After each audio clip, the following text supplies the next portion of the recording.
तो फिल्म की शुरुआत में हमें नामी नाम की एक लड़की दिखाई जाती है जिसकी आंख अलार्म बजने पर खुलती है। नामी सारा ही दिन मोबाइल इस्तेमाल करती रहती है, जिसकी ऑफिस में काम करते वक्त, किसी से बातें करते वक्त और पार्टी में भी बस मोबाइल इस्तेमाल करती रहती है। फिर पार्टी करने के बाद रात को वो बस के जरिए घर जा रही होती है, तो वहाँ उसकी आंख लग गई थी, उसे पता नहीं चलता और उसका मोबाइल गिर जाता है। और जब वो जागती है तो उसे अपने मोबाइल का ख्याल नहीं रहता, मोबाइल के बगैर ही वो अपने घर आ जाती है, जिसके बाद वो एक लड़के को मिल जाता है। फिर अगले दिन भी नामी अपने घर गहरी नींद में सोई हुई थी, जहाँ तभी उसकी दोस्त आकर उसे जगाती है और तब नामी को ख्याल आता है कि उसका मोबाइल गायब है, इसीलिए वो उसे ढूंढने लगती है। पर जब मोबाइल नहीं मिलता तो वो अपने नंबर पर कॉल करती है और फोन एक औरत उठाती है। असल में जिस लड़के के पास फोन था वो अपनी मॉम की रिकॉर्डिंग के जरिए उससे बातें कर रहा था, मतलब कि फोन उसके मुंह में नहीं थी और वो उनकी आवाज ही नामी को सुना रहा था। वो औरत उसे बताती है कि हाँ, तुम्हारा मोबाइल मेरे पास ही है। ये सुनकर नामी उसे एक होटल में बुलाती है, जिस पर वो मान भी जाता है। वो लड़का फिर उसका मोबाइल चेक करने लगता है, पर पासवर्ड की वजह से उसे नहीं खोल पाता। इस वजह से लड़के को गुस्सा आ जाता है, वो मोबाइल की स्क्रीन ही तोड़ देता है। दूसरी तरफ शहर से दूर जंगलों में एक लड़की की लाश मिलती है, जिसकी हालत काफी खराब थी क्योंकि काफी बेरहमी से उसे मारा गया था। इस केस को एक ऑफिसर देख रहा था, जो अपने साथी को कहता है कि इस कत्ल खून का शक मुझे अपने बेटे जून पर है, जो पिछले 7 सालों से गायब है। जून और कोई नहीं बल्कि वही लड़का था जिसे नामी का मोबाइल मिला था। तो इस सिलसिले में इस ऑफिसर ने बहुत सारी चीजें भी पता की होती है। तो उसका साथी कहता है कि आपको बस शक है, पर उसे पकड़ने के लिए हमें सबूत इकट्ठा करने होंगे। उधर नामी अपने डैड के होटल में आकर उनसे मिलती है। उसे पता चलता है कि मेरे डैड का इंस्टाग्राम अकाउंट भी है, तो ये जानकर उसे काफी खुशी होती है। अब तभी नामी के पास उसी औरत की कॉल आती है जिसके पास उसका मोबाइल था। वो कहती है कि गलती से तुम्हारे मोबाइल की स्क्रीन टूट गई है, मैंने उसे ठीक करने के लिए मोबाइल की एक दुकान पर भेज दिया है, पैसे भी दे दिए, तो तुम उस दुकान पर जाकर अपना मोबाइल ले सकती हो। फिर थोड़ी ही देर बाद नामी अपना मोबाइल लेने के लिए उस दुकान पर पहुंच जाती है, जहां उसे जॉन भी दिखता है जिसने मास्क लगाया हुआ था। वो नामी के मोबाइल की डिटेल्स में उसका पासवर्ड भी पता लगवा देता है और फिर उसका मोबाइल ठीक करने के दौरान वो उसमें एक हैक करने वाला सॉफ्टवेयर भी डाल देता है और उसके मोबाइल का एक डुप्लीकेट फोन बनाकर नामी को दे देता है। वो फिर वहाँ से चली जाती है। अब जो जो नामी अपने मोबाइल पर कर रही थी वो सब जॉन भी देख रहा था, क्योंकि उसने नामी के मोबाइल को अपने कंट्रोल में कर लिया था और ये भी उसे चला सकता था। वो उसके चैट्स, इन्हीं मैसेजेस पर वो किससे बात करती है, कॉल्स, यहाँ तक कि खुद नामी पर भी कैमरा के जरिए नजर रख रहा था। फिर रात में जब नामी अपने डैड के होटल में काम करवा रही थी तो तब जून भी वहाँ आता है और उसे बताता है कि मैं यहाँ आता रहता हूँ। वो उसे इसलिए नहीं पहचान पाती क्योंकि दुकान में उसने मास्क लगाया हुआ था। वो नामी से यहाँ की सबसे खास शराब मांगता है। अब क्योंकि वो उसके मोबाइल पर नजर रख रहा था तो उसे सब पता चल जाता है कि नामी को कौन कौन सी गेम्स पसंद है और किन किन चीजों में उसकी दिलचस्पी है, जिससे वो नामी को इम्प्रेस, मुतासिर कर लेता है। और अब उसे अपने बारे में भी बताता है कि मैं एक ऐसी कंपनी में जॉब करता हूँ जो सॉफ्टवेयर, कंप्यूटर और इंटरनेट से जुड़े सारे काम करती है। उन दोनों को बातें करते हुए नामी के डैड भी देख रहे थे। फिर रात को नामी अपने दोस्तों से बातें करते करते सो जाती है और पूरी रात जॉन उसका मोबाइल ही चेक करता रहता है, जिससे वो उसके बारे में हर एक जानकारी और राज जान चुका था। जिसके बाद अगली सुबह नामी अपनी ऑफिस आती है। वो दरअसल एक कंपनी में काम करती थी। उधर जॉन अपनी पिछले शिकारी यानी उस लड़की की तस्वीर देखता है जिसका कत्ल उसने किया था, जो और कोई नहीं बल्कि वही थी जिसकी लाश जंगल में से मिली थी। जिसके बाद वो अपना अगला शिकार नामी को चुनता है। उधर नामी के पास उसकी बॉस आती है, कहती है कि हमारी कंपनी को एक काफी बड़ा प्रोजेक्ट मिला है, साथ ही तुम भी काफी अच्छे से काम कर रही हो, मैं तुमसे बहुत खुश हूँ, इसीलिए मैं तुम्हारी सैलरी दोगुनी कर रही हूँ, यानी कि डबल कर रही हूँ, पर तुम इस बारे में बाकी साथियों को मत बताना। अब उनकी ये सारी बातें जून ने भी सुन ली थी। उधर वो ऑफिसर यानी जून के डैड घर आकर अपनी वाइफ से बातें करने लगती है, पर वो जून के बारे में उन्हें कोई बात नहीं बताती। हालांकि उन्हें पता होता है कि जून और उसकी मोम आपस में राब्ते में है और बातें करती रहती है। वो फिर अपनी वाइफ को बताते हैं कि शहर में एक लड़की का खून हुआ है जिसका शक मुझे जून पर है और मैं ये बात जानता हूँ कि तुम उससे राब्ते में हो, क्योंकि मैंने तुम्हारी और उसकी बातें सुन ली थी। जो सुनकर फौरन वो बोलती है कि नहीं, मैं नहीं मानती, मेरा बेटा ऐसा नहीं कर सकता, वो किसी का खून भला क्यों करेगा।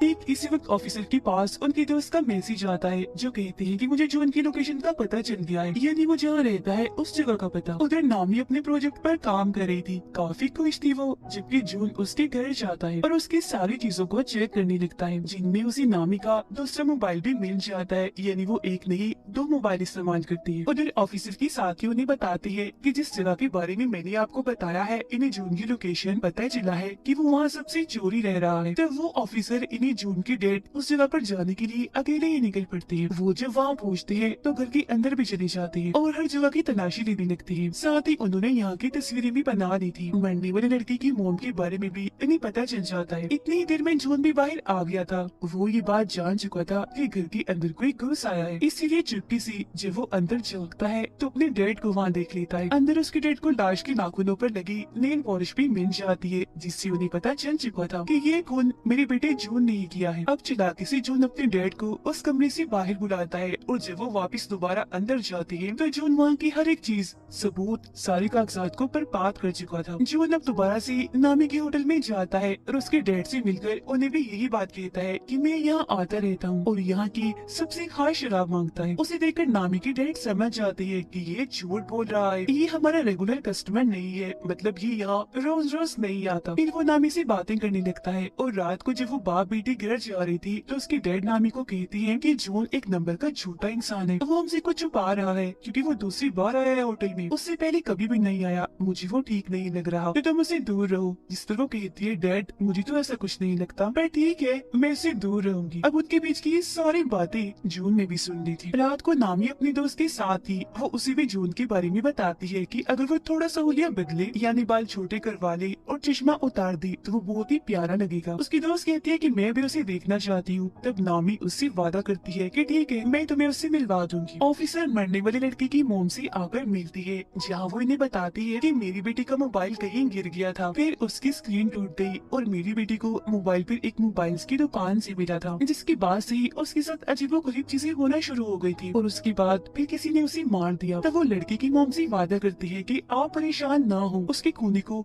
हम ढूंढ कर ही रहेंगे। नामी की डेट पर जब किसी काम से बाहर आती है तो जून उन पर हमला करके उन्हें पकड़ लेता है। इसी रात पुलिस को जंगल में से एक साथ 8 लाशें मिलती है, जिस वजह से ऑफिसर को काफी दुख होता है। फिर सुबह जब नामी की आँख खुलती है तो वो देखती है कि उसकी बॉस की तकरीबन 8 कॉल्स आई हुई है। साथ ही उसे अपने मोबाइल पर बहुत सारे मैसेजेस भी मिलते हैं, जिनमें उसने अपने दोस्तों को काफी बुरा भला कहा होता है। इसके अलावा अपने बॉस के बारे में भी काफी उल्टी सीधी बातें की हुई थी। एक पोस्ट भी डाली थी जिसमें उसने बता दिया था कि बॉस ने मेरी सैलरी दुगनी कर दी है। फिर वो अपने ऑफिस जाती है, जहाँ उसकी टीम उससे काफी नाराज थी। वो सबको बताती है कि मैं नहीं जानती वो सब किसने किया, क्योंकि मैंने तो एक भी मैसेज, एक भी पोस्ट नहीं की, पर कोई भी उसकी बात का यकीन नहीं करता और उसे वहाँ से निकलने का कहती है। वो अपने बॉस से भी बात करती है, पर उसकी बॉस ने भी जॉब से उसे निकाल दिया होता है। वो उन्हें भी काफी समझाने की कोशिश करती है कि देखिए मेरी बात का यकीन करिए, कोई भी पोस्ट, कोई भी मैसेज मैंने खुद से नहीं किया, मुझे लगता है किसी ने मेरा मोबाइल हैक कर लिया है, कोई मुझे फंसा रहा है, मतलब मेरे मोबाइल को कोई अपने कंट्रोल में लेकर चला रहा है, तो जरूर उसे नहीं किया होगा। जिस पर उसकी बॉस उसे ये साबित करने का कहती है और धक्के मारकर उसे वहाँ से निकाल देती है। इस चीज से उसे काफी दुख होता है। वो सीधा अपने दोस्त के पास जाती है और उसे सबके बारे में बताकर काफी रोने लगती है। तब उसकी दोस्त उसे सहारा देती है, उसे संभालती है। ये चीज जून ने भी देख ली थी। वो सोचता है कि नामी अपने दोस्त के काफी करीब है, तो पहले रास्ते से इसे हटाना होगा। वो और उसकी दोस्त पुलिस स्टेशन जाती है और इस सब के बारे में बताती है। तब ऑफिसर उनसे कहता है कि ये सब आपके साथ ऑनलाइन हुआ है, इसलिए हम आपकी कोई मदद नहीं कर सकते, क्योंकि जिसने भी आपके साथ ऐसा किया हम उसे नहीं पकड़ सकेंगे। ये सुनकर उसकी दोस्त को काफी गुस्सा आता है, जिसके बाद दोनों यहाँ से चली जाती है। जून अब नामी के डैड के घर पर ही रह रहा था, क्योंकि उसने उन्हें वहाँ बांध के रखा हुआ था। वो उनके मोबाइल से नामी को मैसेजेस भी करता रहता है, ताकि उसे शक न हो कि मेरे डैड को किसी ने अगवा कर लिया है। वो दोनों फिर होटल में आकर बातें करने लगती है। इस बारे में सोच रही थी कि आखिर ऐसी हरकत कौन कर सकता है। वो फिर बात करती है कि इस बारे में पता लगवाने के लिए हमें एक ऐसा इंसान चाहिए जो कंप्यूटर और इंटरनेट में काफी माहिर हो। अब तभी यहाँ जून भी आ गया था, जिसके लिए नामी जूस लेने जाती है और वो उसकी दोस्त के साथ मिलकर नामी का फोन चेक करने लगता है। वो फिर जब आती है तो जून उसे बताता है कि किसी ने तुम्हारा मोबाइल हैक किया हुआ है। उस इंसान ने तुम्हारे मोबाइल में एक ऐसा सॉफ्टवेयर डाला है जिससे तुम्हारा मोबाइल उसके कंट्रोल में आ गया है और तुम जो भी करोगी उसे पता चल जाएगा और मोबाइल को वो अपने तरीके से भी चला सकता है। वो अपने नामे को बाहर लाता है और बताता है कि ये काम किसी करीबी का है। वो करीबी जिसे तुम्हारे मोबाइल का पासवर्ड भी पता है, क्योंकि पासवर्ड खोलने के बाद ही उसने ये सब किया होगा ना। अब तभी उन दोनों की तस्वीर चुपके से नामी की दोस्त बना रही थी, जिससे उसे काफी अजीब लगता लगता है। वो अपने होटल में जब आती है तो उसकी दोस्त उसे एक खबर दिखाती है जिसमें पुलिस को एक साथ 8 लाशें मिली थी। अब उसकी दोस्त नोट कर लेती है कि नामी मुझसे बात नहीं कर रही। वो उससे इसकी वजह पूछती है कि तुम मेरी बात क्यों नहीं सुन रही, तुम्हारा मूड भी खराब है, क्या हुआ, नाराज हो? जो सुनकर नामी भड़क जाती है, कहती है कि मुझे तुम पर शक है, ऐसा मेरे साथ तुमने किया होगा क्योंकि मेरी पासवर्ड तो सिर्फ तुम ही जानती हो। जो सुनकर उसकी दोस्त को काफी बुरा लगता है। वो कहती है कि तुम कल के आए उस लड़की जून की वजह से मुझ पर शक कर रही हो। ठीक है, अगर तुम्हें ऐसे ही लगता है तो मैं तुमसे दूर चली जाती हूँ। इतना कहने के बाद वो नामी से अपनी दोस्ती तोड़कर चली जाती है। वो काफी दुखी थी, रो रही थी और ये चीज जून भी देख लेता है। उधर पुलिस मंडी वाले लोगों की लाशें जब उठा रही थी तब उनका सामान भी देखा जाता है, जो देखकर ऑफिसर काफी परेशान हो गई थी। तब उनका साथी कहते हैं कि ये काम आपका बेटा ही कर रहा है, हम जानते हैं, तो हमें उसे पकड़कर रोकना होगा जल्द से जल्द क्योंकि चीजें काफी आगे तक निकल गई है। तब ऑफिसर कहते हैं तो सबसे पहले तुम उस मोबाइल की दुकान को ढूंढो जहाँ जून काम करता है, जिस पर उसका साथी हाँ बोलता है और ये दोनों वहाँ से निकल जाते हैं। नामी होटल में बैठी अपनी और अपने दोस्त की वीडियो देख रही थी। वो काफी दुखी थी और अपना मोबाइल गिरा देती है जिससे स्क्रीन फिर से टूट जाती है। उधर ऑफिसर और उनके साथी को जून की मोबाइल की दुकान मिल जाती है, पर उसने यहाँ की हर चीज को तबाह बर्बाद कर दिया था। लेकिन कुछ पेपर्स के जरिए उन्हें 8 कस्टमर्स के बारे में पता चलता है जो और कोई नहीं बल्कि वही लोग थे जिनकी लाशें इन्हें मिली थी। ऑफिसर बताते हैं कि मुझे 9वीं लड़की की डिटेल्स भी पता है जो मरने वाली है और वो डिटेल्स मुझे जून के घर से ही मिली थी, तो अब हमें उसको बचा लेना चाहिए। जो सुनकर उनका साथी कहते हैं कि हमें इस सब के बारे में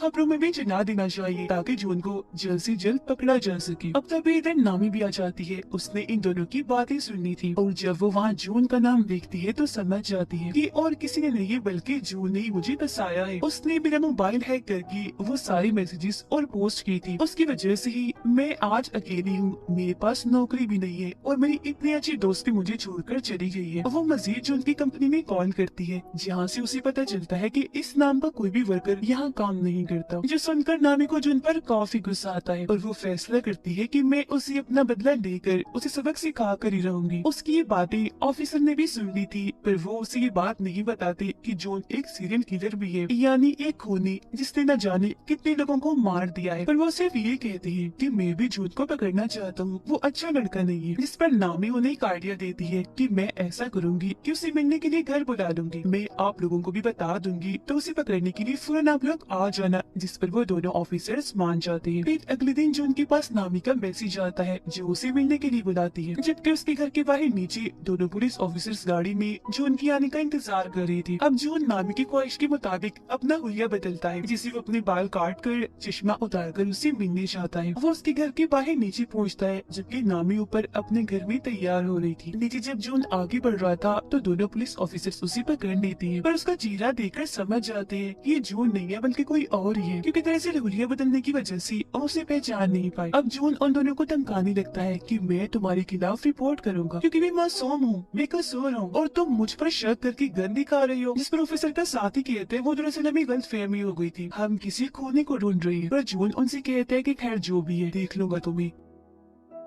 इतना कहने के बाद वो वहाँ से चला जाता है, जबकि दोनों ऑफिसर्स ऊपर आकर नामी से मिलती है। वो उन्हें बताती है कि जो उनका मैसेज आया है उसका कहना है मैं मसरूफ हूँ, आज बाद में मिलूंगा। वो फिर कहते हैं कि मैं अपना मोबाइल ठीक करने के लिए दे रही हूँ, तब तक दूसरा मोबाइल इस्तेमाल करूंगी और जब मेरा पहला मोबाइल मुझे मिल जाएगा हम उसे पकड़ लेंगे, जिसके लिए ऑफिसर्स भी मान जाते हैं। अब ऑफिसर के पास पुलिस स्टेशन से कॉल आती है। एक ऑफिसर उन्हें बताता है कि ये बात अब सबको पता चल गई है, ये सारे खून और किसी ने नहीं बल्कि आपकी बेटी जून ने की है, तो अब से आपको इस केस से दूर रहना होगा ताकि आपको कोई खतरा ना हो। जिस सुनकर वो काफी परेशान हो जाती है। अब नामी अपने दूसरे मोबाइल को निकाल कर उसमें अपनी सिम डालती है और ऑन करके उसे चलाकर बाहर आती है। ऑफिसर उसे कहते हैं कि तुम्हारी जान को भी खतरा है तो तुम भी किसी ऐसी जगह पर चली जाओ जहाँ तुम महफूज रह सकती हो। तो वो कहती है कि मैं अपने डैड के घर चली जाती हूँ, वही मेरे लिए ठीक जगह होगी। जिसके बाद वो ऑफिसर्स के साथ वहाँ जाने के लिए निकल जाती है। वो जब वहाँ पहुँचती है तो ऑफिसर उसे अपना कार्ड देता है, जिस पर वो कहती है कि ठीक है कुछ भी हुआ मैं आपसे राब्ता करके बता दूंगी, और घर के अंदर चली जाती है। अंदर आने के बाद वो अपने डैड को आवाज लगाने लगती है कि मैं आ गई हूँ। फिर अपने कमरे में जाकर जब वो मोबाइल इस्तेमाल कर रही थी तो उसे जून के नए नंबर से मैसेज आता है। वो जब उसे कॉल करती है तो फोन बजने की आवाज उसे यही इसी घर से आ रही थी। वो चौंक जाती है और फौरन ऊपर जाकर चेक करती है, पर वहाँ पर कोई भी नहीं था। लेकिन वो फिर भी डर गई थी, इसीलिए ऑफिसर को फौरन कॉल करने लगती है। पर तभी उसका मोबाइल अपने अपने आप ही चलने लगता है। जो देख वो समझ गई थी कि जून ने इस मोबाइल को भी हैक कर लिया है। उसे अपने डैड की फिक्र होने लगती है, तो वो उन्हें हर जगह ढूंढ रही थी जहाँ उसे जून मिल जाता है। वो कहता है कि अगर तुम अपने डैड को जिंदा देखना चाहती हो तो दोनों ऑफिसर्स को अभी मैसेज करो कि मैं यहाँ बिल्कुल ठीक हूँ, महफूज हूँ, तो आप फिक्र मत करना, हम 2 दिन के बाद मिलेंगे। अब ना चाहते हुए भी नामी अपने डैड की जान बचाने के लिए उन्हें ये मैसेज कर ही देती है। वो यहाँ उसे पूछती है कि मैंने तुम्हारा क्या बिगाड़ा था, तुमने मुझे ही क्यों पकड़ा? तो वो बताता है कि मुझे तुम्हारा मोबाइल बस में से मिला था, तो इसीलिए मैंने तुम्हें अपना शिकार चुना, क्योंकि जाहिर है मोबाइल के जरिए मुझे तुम्हारे बारे में सब पता चल सकता था, तो भला मैं तुम्हें फिर कैसे छोड़ता। फिर वो नामी को बाथरूम में उसके डैड के पास लाता है जहाँ उन्हें बांध के रखा हुआ था। वो उन्हें मारने की धमकी देता है। तब नामी कहती है कि तुम मेरे डैड को मत मारो प्लीज, मैं कुछ भी करने को तैयार। जो सुनकर जॉन उसे खुद को टेप की मदद से बांधने का कहता है, और जब नामी उसकी मदद से ऐसा कर लेती है तो वो उसके डैड को डुबोकर मारने के लिए टब में पानी छोड़ देता है। ये चीज नामी भी देख रही थी। दुखी होकर वो रोने लगती है। साथ ही वो जॉन को काफी बुरा भला भी कह रही थी, तो वो उसे भी उठाकर ठिकाने लगाने के लिए टेप लगा देता है और बाथ टब में छोड़ देता है जो पूरा ही पानी से भर गया था। वो उसकी तस्वीरें बनाकर उसकी बेबसी पर हंस रहा था और वहाँ से बाहर निकल आता है। उसे ऑफिसर का कार्ड मिलता है जिसके पीछे उन्होंने लिखा था नामी सिर्फ कॉल करना, मैसेज नहीं। पर क्योंकि इसने तो ऑफिसर को मैसेज करवाया था तो उन्हें पता चल गया था कि जरूर ये जून ने किया है, तो इसका मतलब वो यहाँ आ रहे थे जून को पकड़ने के लिए। अब जून को भी एहसास हो जाता है कि ऑफिसर्स घर में घुस आए हैं। वो ऑफिसर के साथी को जाकर पकड़ लेता है, पर पीछे से उसके डैड ऑफिसर आकर उसे पकड़ लेते हैं। मगर क्योंकि ये उनका बेटा नहीं होता तो वो इसे मारने लगते हैं और अपने बेटे के बारे में पूछते हैं। पानी में डूबकर नामी मरने ही वाली थी कि तभी ऑफिसर का साथी उसे पानी से बाहर निकाल कर मरने से बचा लेता है। ऑफिसर उसे मार मार कर काफी जख्मी कर देते हैं और अपने बेटे के बारे में पूछते हैं। तब वो कहता है डैड मैं ही आपका बेटा हूँ, जिस पर ऑफिसर मान भी जाती है। तो वो उन पर हंसने लगता है और कहता है कितने बेवकूफ हो तुम, अपने बेटे की पहचान भी नहीं है। ये सुनकर ऑफिसर भड़क जाती है और उसे दोबारा से मारने लगते हैं। उधर नामी को भी होश आ गई थी। वो देखती है कि ऑफिसर की साथी उसके डैड को होश में लाने की कोशिश कर रही है, पर वो उठ ही नहीं रही। ऑफिसर फिर जो उनका बैग चेक करती है जिसमें से उन्हें जो उनके सारे शिकारों का सामान मिलता है, यहाँ तक कि 0 नंबर वाले शिकार का भी, इन्हीं सबसे पहले वाले शिकार का, जो कि असल में और कोई नहीं बल्कि उनका बेटा जून था। इस कोने के पास ऑफिसर की वाइफ और उसके बेटे की सारी डिटेल्स मौजूद थी। इन्हें जो 7 साल पहले गायब हो गया था, असल में वो गायब नहीं हुआ था, 7 साल पहले ही इस कोने ने उसे मार डाला और तभी से जून की पहचान लेकर इन्हें जून बनकर लोगों को मार रहा है। ये जानकर ऑफिसर को काफी दुख होता है, इसीलिए वो गन लेकर कोने को मारने के लिए जाती है। कोने उन्हें बताता है कि मैं आज भी जून बनकर तुम्हारी वाइफ से बात करता हूँ। कितने भोले हो आप लोग, पता लगवा ही नहीं पाए कि जिसे तुम बात कर रहे हो अपना बेटा समझकर वो तो तुम्हारे बेटे का असली कातिल है। उसकी ये सारी बातें नामी भी सुन लेती है। वो गुस्से से भरी बाहर आती है, ऑफिसर से गन छीनकर उस खूनी को मार देती है। वो फिर देखती है कि मेरे डैड को होश आ गई है, मतलब कि वो जिंदा है। इस बात से जज्बाती होकर वो अपने डैड के गले से लगकर काफी रोती है। फिर उसका इलाज करने के लिए उसे एम्बुलेंस के जरिए हॉस्पिटल भेज दिया जाता है, जहाँ से पुलिस भी सभी मरने वालों की चीजें इकट्ठा कर रही थी। कुछ दिन के बाद सभी को खूनी के बारे में पता चल जाता है, यानी कि वो ऑनलाइन ही इंटरनेट के जरिए ही लोगों को पकड़कर उन्हें मारता है और अब वो मारा जा चुका है। बस इससे ज्यादा और कोई जानकारी नहीं मिल पाती। फिर नामी जब अपने डैड और दोस्त के साथ होटल में थी तो कोई चुपके से उस पर नजर रख रहा था, जिसे वो खुद भी देख लेती है, पर समझ नहीं पाती कि ये कौन है। तो या तो ये खूनी ही हो सकता है जो शायद मरा नहीं होगा, या फिर ऑफिसर का बेटा भी हो सकता है, या कोई तीसरा इंसान भी हो सकता है जो अब खूनी की तरह ही ऑनलाइन पकड़ कर लोगों को मारेगा सिर्फ अपनी इंजॉयमेंट के लिए। और इसी सस्पेंस भरे सीन के साथ ही ये कहानी इधर ही खत्म हो जाती है।